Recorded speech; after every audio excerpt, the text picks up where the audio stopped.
प्रिय विद्यार्थियों, डॉक्टर शिशुपाल की ऑनलाइन कक्षा में आपका स्वागत है। आज हम छंद शास्त्र के वर्णों की पहचान के बारे में बात करेंगे। जो वर्ण हैं गुरु कैसे होते हैं उन्हें हम जानेंगे। छंद संस्कृत और हिंदी दोनों में दोहा, चौपाई आदि हिंदी में होते हैं। संस्कृत के अंदर जैसे अनुष्टुप, इंद्र वज्रा, उपेंद्र वज्रा, मालिनी आदि। तो छंद शास्त्र में हमें जो लघु गुरु मानना है वो स्वरों को मानना है। किन्हें? स्वरों को। और देखिए, स्वर और जिनमें इन स्वरों की मात्रा लगी हुई है उन्हें हम लघु गुरु मानेंगे। ह्रस्व और दीर्घ स्वरों की पहचान करें। अ, ई, उ और री ये स्वयं, और जिन व्यंजनों में ये जुड़े होते हैं, जिनमें इनकी मात्रा होती है, उन्हें हमें ह्रस्व मानना है, लघु मानना है।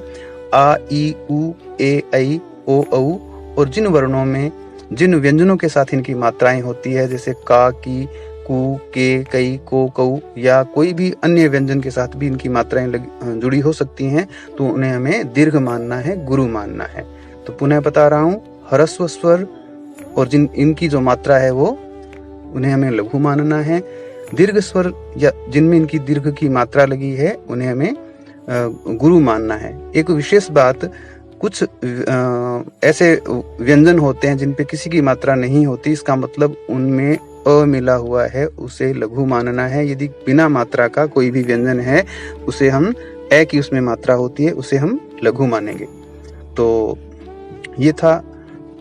इसके अलावा और भी गुरु वर्ण जो हैं, दीर्घ कोई कुछ बातें हैं जिनके आधार पे हमें वर्णों को गुरु मानना है।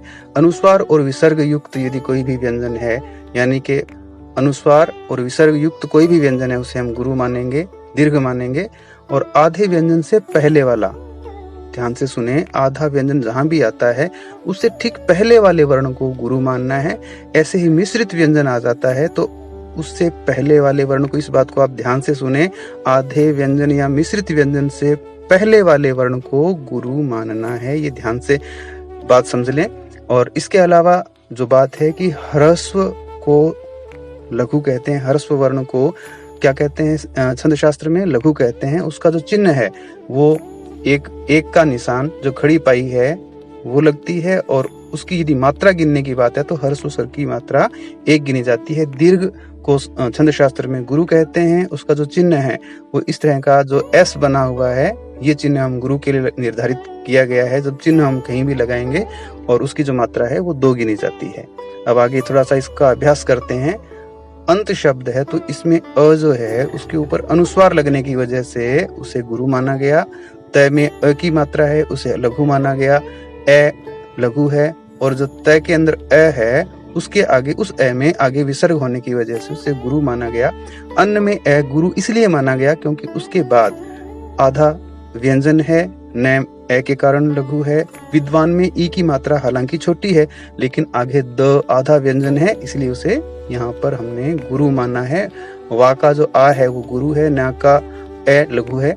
इसी तरह से शिशुपाल शब्द है तो उसमें ई की मात्रा, उ की मात्रा लघु होने की वजह से लघु है। आ की मात्रा की वजह से आ गुरु है।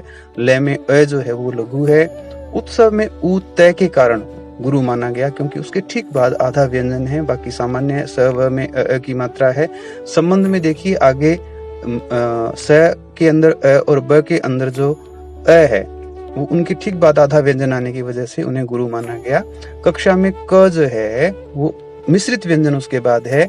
उज्ज्वल में उ के बाद आधा व्यंजन आने की वजह से वह गुरु है। इसी तरह से प्रदान, थोड़ा ध्यान रखिए कि प्रदान जो मिश्रित व्यंजन है लेकिन उसमें खुद में ए की मात्रा है, इसलिए वो लघु है। लेकिन उसके ठीक पहले वाला व्यंजन जो है उसके अंदर जो अ है वो लघु होते हुए भी आगे मिश्रित व्यंजन के कारण गुरु हो गया है। तो ये जो छोटे छोटे नियम है इनका ध्यान रखिए। धन्यवाद।